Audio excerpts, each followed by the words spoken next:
இன்னைக்கு டேஸ்டியான ஒரு கத்திரிக்காய் ரெசிபி பண்ண போகிறேன். இது குக் கோமாளியில் பண்ண ரெசிபி. இந்த சுவையான கத்திரிக்காய் பொடி தூவல் எப்படி செய்கிறதுன்னு இந்த வீடியோவில் பார்க்கலாம்.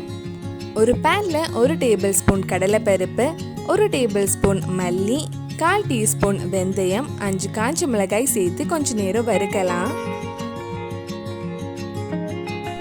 நம்ம சேனலில் நிறைய குக் வித் கோமாளி ரெசிபிஸ் பண்ணியிருக்கேன். அந்த வீடியோஸ் எல்லாம் நீங்கள் இன்னும் பார்க்கலைன்னா அதோட லிங்க் டிஸ்கிரிப்ஷனில் இருக்குது. மறக்காமல் அந்த ரெசிபிஸும் போய் பாருங்கள்.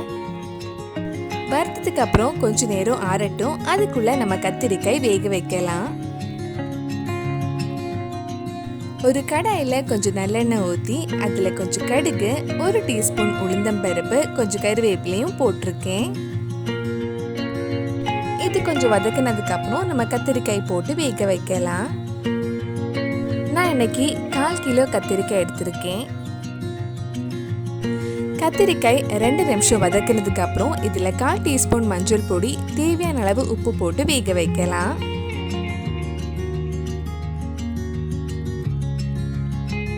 இது கூட கொஞ்சம் காய்பொடியும் ஆட் பண்ணிக்கோங்க. கத்திரிக்காய் கொஞ்சம் வெந்ததுக்கு அப்புறம் நம்ம புளி தண்ணி ஊற்றி மூடி வச்சு வேக வைக்கலாம். உங்களுக்கு எவ்வளவு புளிப்பு வேணுமோ அதுக்கேற்ற மாதிரி புளி கரைச்சி ஊற்றிக்கோங்க.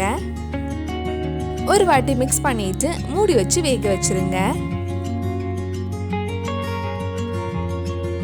நம்ம ஃபர்ஸ்ட் வறுத்தது ஆறிடுச்சு. இனி இது ஒரு மிக்ஸி ஜாருக்கு மாற்றிட்டு பவுடர் பண்ணி எடுக்கலாம்.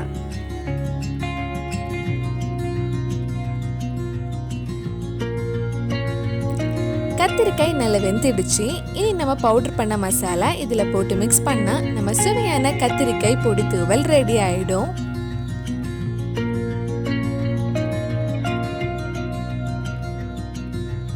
சுவையான கத்திரிக்காய் பொடி தூவல் ரெடி ஆயிடுச்சு. கண்டிப்பாக நீங்களும் இந்த ரெசிபி உங்கள் வீட்டில் செஞ்சு பாருங்க. பிடிச்சிருந்தா இந்த வீடியோவை லைக் பண்ணுங்க, உங்கள் ஃப்ரெண்ட்ஸ் அண்ட் ஃபேமிலிக்கு ஷேர் பண்ணுங்க. வேற நல்லா குக் வித் கோமாளி ரெசிபி நம்ம சேனலில் ட்ரை பண்ணலான்னு கீழே கமெண்ட் பாக்ஸில் சொல்லுங்க. நீங்கள் இன்னும் என்னோட சேனலை சப்ஸ்கிரைப் பண்ணலைன்னா மறக்காம சேனலையும் சப்ஸ்கிரைப் பண்ணுங்க. கூடவே அந்த பெல் ஐக்கனையும் ப்ரெஸ் பண்ணால் நான் புது வீடியோ போட்ட உடனே உங்கள் ஃபோனுக்கு நோட்டிஃபிகேஷன் வந்துடும்.